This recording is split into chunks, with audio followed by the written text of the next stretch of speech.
Hey, it's your buddy Peace and Harmony with you here today. We're focusing in on a great viewer question, and that is how to handle and deal with the sort of anger that comes with having been a victim of narcissistic abuse and psychopathic abuse. And that anger is a very powerful emotion.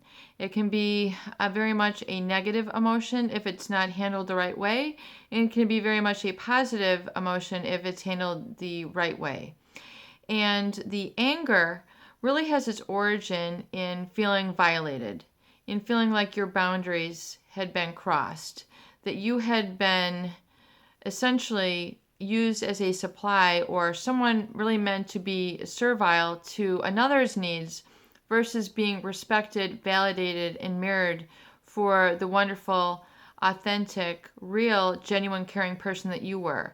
So it really comes as the rage comes as a form of being gaslighted when your world became essentially psychotic or really out of touch with reality in terms of being able to function and validate your mental process, your physical process, your emotional body, and have that personal space that you're entitled to, and realize that you're entitled to that personal space as origin of peace, happiness, self-value, and that happiness, which is really different from pleasure. It's a experience of being okay. It's a feeling of being really at one and connected with your higher self, and an integration within you of all the different mental subsets that occur, and knowing how to process things, handle things effectively, so you're not a victim to another, you're not a victim of your own emotions. And this rage, this anger that is directed, or really part of, realizing that one had been physically abused, sexually abused, emotionally abused, and the anger that arises out of that can be a lot of energy, and it causes a lot of, really it requires a lot of mental toughness to handle that productively, handle it positively, so it can be used to generate your goals, help you to fulfill your goals, your dreams, help you connect with others, and basically alchemize that feeling of being a victim into being a victor. So I know that that's kind of a traditional catchphrase. However, when we talk about that anger, you can release that anger and turn that into self-esteem once you realize that this sort of shunting or stifling or hindering of your personality by another was at the hands of someone who was really beside themselves. Perhaps they were borderline, very subject to black and white thinking, not able to control their episodes of rage and lashing out at you, scolding you, shaming you, hitting you, calling you names, scapegoating you, not giving you a chance, not hearing you out, not validating yourself as a person, being very depersonalizing, gaslighting your sense of reality, perhaps causing this confusion and this disorientation in your life. So if you have a lot of anger and a lot of abandonment issues around this, and feel like you need to be in control and be in control by people pleasing others, realizing that is essentially going to create a perpetual cycle of disappointment and unfulfillment, and it's going to really sort of create a deeper ingraining of low self-esteem, and really create a really sort of reservoir of future defense mechanisms where people then use defense mechanisms like drinking, drugs, sex addiction, gambling addiction, eating disorders, and the like, pathological lying, as a result to kind of deal with this anger. Or they might, just self-inflict it back onto them and self-sabotage. We see people who cut themselves as a result of that, and they basically bleed themselves out. People who use their anger and become rebellious, self-destructive. They're not able to care for themselves. They live underemployed in relationships that aren't really cultivating of their best nature. They're perpetuating their lower nature, where they're taking advantage of others, feeling in the down and out. They're not able to essentially be able to find the tools to pull themselves out. So that anger really can be alchemized once you say, you know what, I deserve better.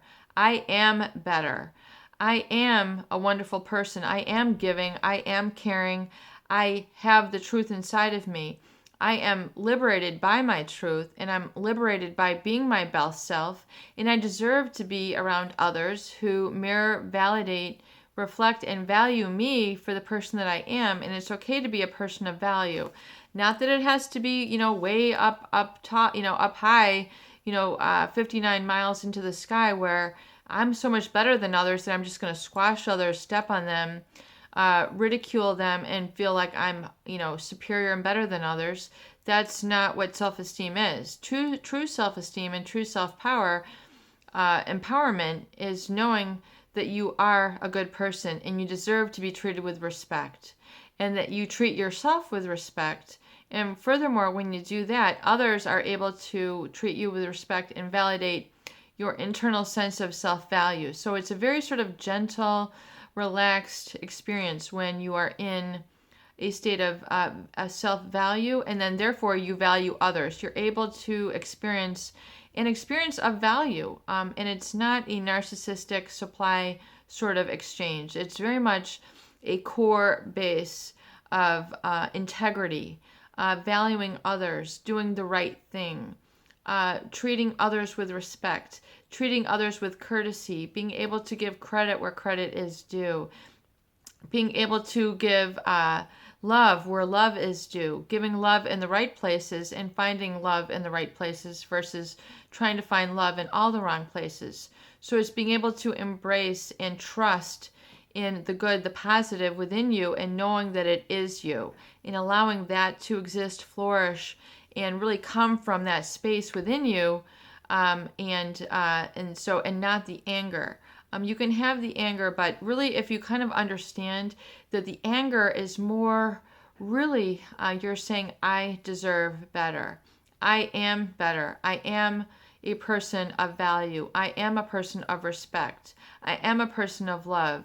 I am a person of gratitude, and I am a person of caring, and this is my truth. This is me. This is the real me. This is the authentic me. And I'm going to give good where good is due, and I'm going to give good where good is reciprocated. And so giving yourself permission to do that, and then experience that, experiment with that in your life, and then reach out to others. Give yourself, get your sea legs underneath you and get firm and confident and start carrying that within your body.